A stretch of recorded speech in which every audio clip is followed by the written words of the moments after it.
ഇപ്പോൾ ലോകത്തിന്റെ മുഴുവൻ ശ്രദ്ധയും ഒരു കപ്പലിലേക്കാണ്. ഈ കപ്പൽ മൂന്നാം ലോക മഹായുദ്ധത്തിന് കാരണമാകുമോ എന്നാണ് ലോകം ഭയക്കുന്നതും. ഈ കപ്പൽ മറ്റാരുടേതുമല്ല, റഷ്യൻ പതാക വഹിക്കുന്ന ഒരു എണ്ണ ടാങ്കറാണ്. ഈ എണ്ണ ടാങ്കർ മാത്രമല്ല നീങ്ങുന്നത്, ഒപ്പം ഇതിനെ അകമ്പടി സേവിച്ചുകൊണ്ട് ഒരു നാവികസേനയുടെ ഒരു കപ്പൽ കൂടി ഇതിന്റെ ഒപ്പം നീങ്ങുന്നു. ഈ കപ്പൽ നീങ്ങുന്നത് കമ്മ്യൂണിസ്റ്റ് രാഷ്ട്രമായ ക്യൂബയിലേക്കാണ്.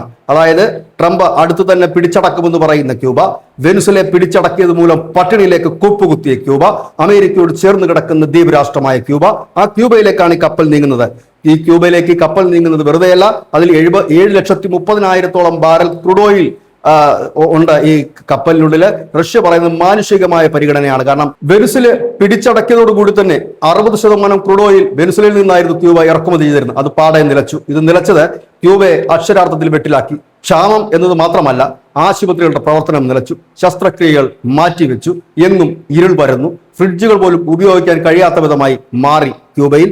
ഏതായാലും ഇവിടേക്കാണ് ഈ റഷ്യയുടെ 7,30,000-ഓളം ബാരൽ ക്രൂഡ് ഓയിൽ എത്തുന്നത്. ഇത് അവർക്ക് കുറച്ചൊക്കെ ആശ്വാസം വരും. പക്ഷേ ഇവിടെ ഒരു പ്രശ്നമുണ്ട്.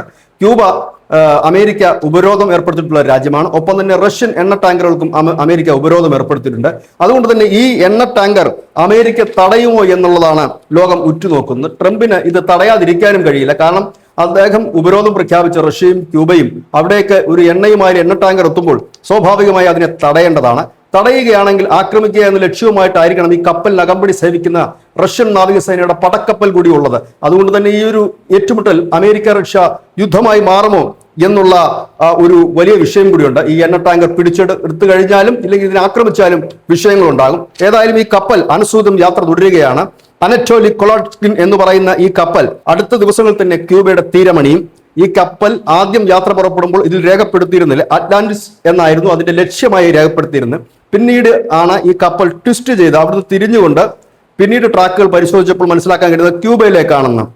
ഏതായാലും അടുത്ത ദിവസം തന്നെ അത് ക്യൂബയിലെ മറ്റാൻസാസിൽ എത്തും, എണ്ണ ഇറക്കും എന്ന് തന്നെയാണ് ഇപ്പോൾ അറിയാൻ കഴിയുന്നത്. പക്ഷേ ഈ കപ്പൽ എത്തുന്നതിന് മുമ്പ് തന്നെ അതിനെ തടയും എന്നുള്ള ഒരു രീതിയിലുള്ള വാർത്തകളും പുറത്തു വരുന്നു. അങ്ങനെ തടയുകയാണ്. കാരണം അമേരിക്കയ്ക്ക് തടയാതിരിക്കാൻ കഴിയില്ല. അവരുടെ ഉപരോധം പ്രഖ്യാപിച്ചിരിക്കുന്ന 2 രാജ്യങ്ങൾ. ആ ഉപരോധം ലംഘിച്ചുകൊണ്ട് ഒരു കപ്പൽ വന്നാൽ തടയുകയല്ലാതെ മറ്റു മാർഗങ്ങൾ അമേരിക്കയുടെ മുൻപിലില്ല. ഈ അങ്ങനെ ഒരു സാഹചര്യത്തിൽ പ്രത്യേകിച്ച് ട്രംപ് ആണ് ഇരിക്കുന്നത്. മേൽക്കോയ്മ കാട്ടാൻ എന്തും ചെയ്യും. വേണമെങ്കിൽ വലിയ വാചോടാപം തന്നെ നടത്തിയേക്കാം. ഒരുപക്ഷെ അതിനപ്പുറത്തേക്കൊന്നും സംഭവിക്കാൻ സാധ്യതയില്ല എന്നും ലോകം കരുതുന്നു. ന്യൂസ് ഡെസ്ക് ന്യൂസിന്റെ മലയാളം.